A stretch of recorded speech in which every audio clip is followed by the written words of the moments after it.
Hey everybody, me and the cat are doing gear reviews today. We're going to compare and contrast of Okuma Aventa Centerpin rod and reel and the Colville Paragon with a temple fork rod. So I'm going to show you guys those in a second once I get this cat set down, and we're going to review them.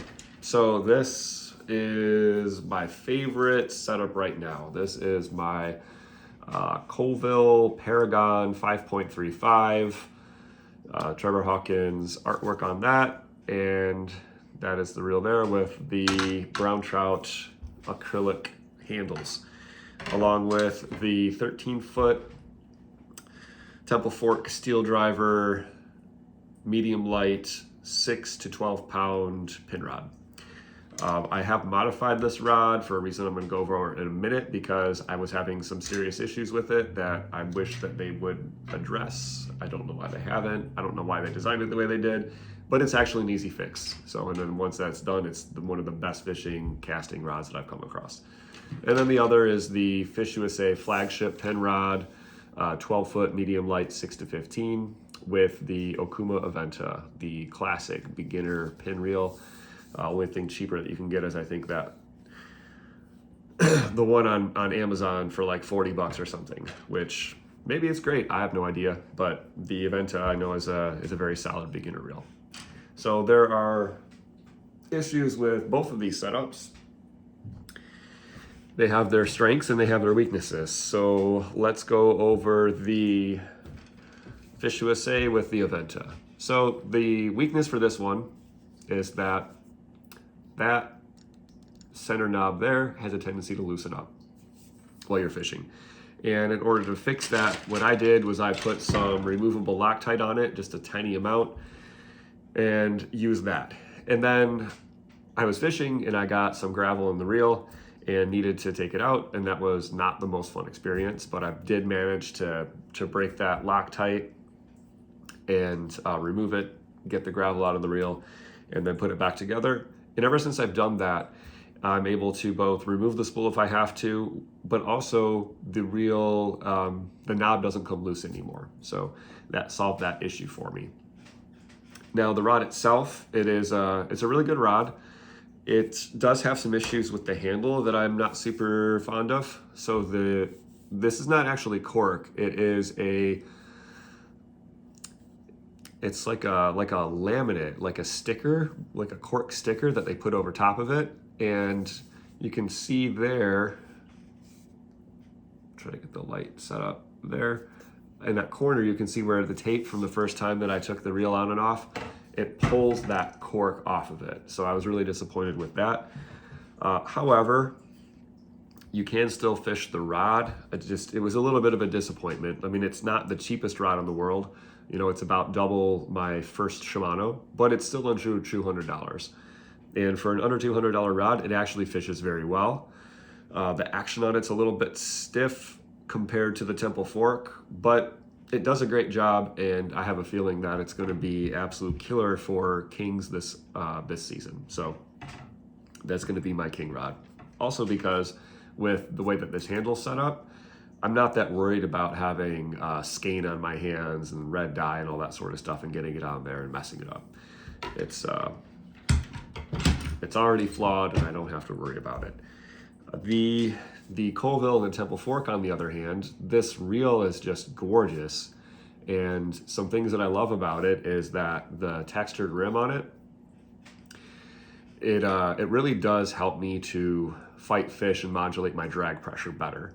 Now the Aventa, what I found is that when I'd hook into a fish, a lot of the times I would have my fingers on it and it would lock the spool up, just because, you know, you get excited, especially if you're new to centerpin fishing. I've been doing it for about 3 years now, but still sometimes you lock up and then your line comes tight and pop, you lose your fish because you're not giving it the drag that it needs.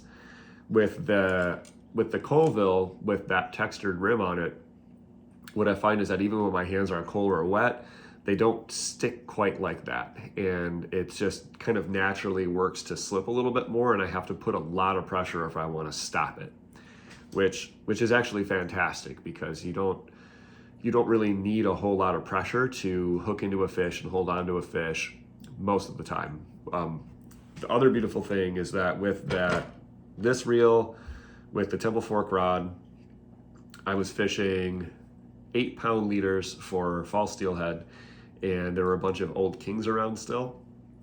And I snagged into a couple of those old kings, and I was able to, even with the current, bring those kings back to the bank, unhook them so I didn't have to lose my rig and tie up all my beads and all that again. So that was kind of nice to know that it has the ability to really protect a leader even with a tailhook king. So granted, these weren't fresh kings, this was the tail end of the season, but still you're talking, between 5 and 15 pound fish that I'm getting back in tail hooked without breaking leaders. So that's just phenomenal leader protection on that.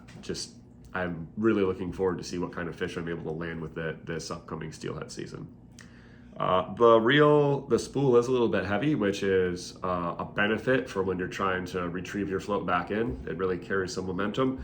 The downside to it is that because it has more momentum once you get it going, it takes more effort to get the spool started. So it's a little bit tougher to cast light floats.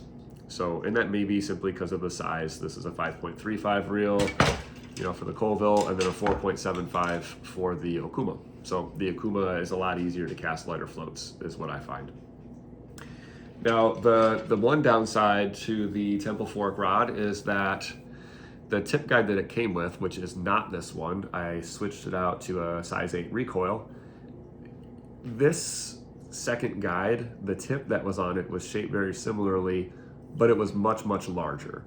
And when I would go to make sidearm type casts, like when you're swinging the float sideways to get it to go up underneath cedars and stuff, the line would loop around that tip guide and then it would fling the bobber off all different directions. And as a result of that, I ended up losing a lot of floats, took a lot of time out of my fishing day. It was very, very frustrating. So easy fix.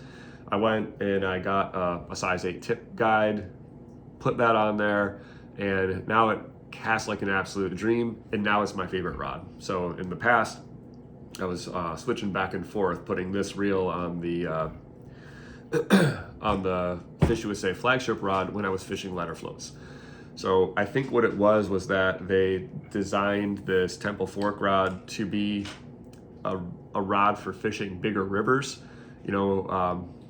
Maybe it was more for like rivers out west or large rivers like the Big Manistee, where you're fishing like 15 gram floats and above. And with those heavier floats and those heavier weights on a wide open river, it really wasn't an issue at all. It was very easy to make, a really solid cast on a big river without any obstruction. However, when I was fishing smaller or medium-sized rivers and I wanted to get that line to go sideways underneath overhead obstructions, it just couldn't do it. So I switched that tip out now though, and it does it great without any issue. So those are my two current Centerpin setups. The price points are very, very different on both of those.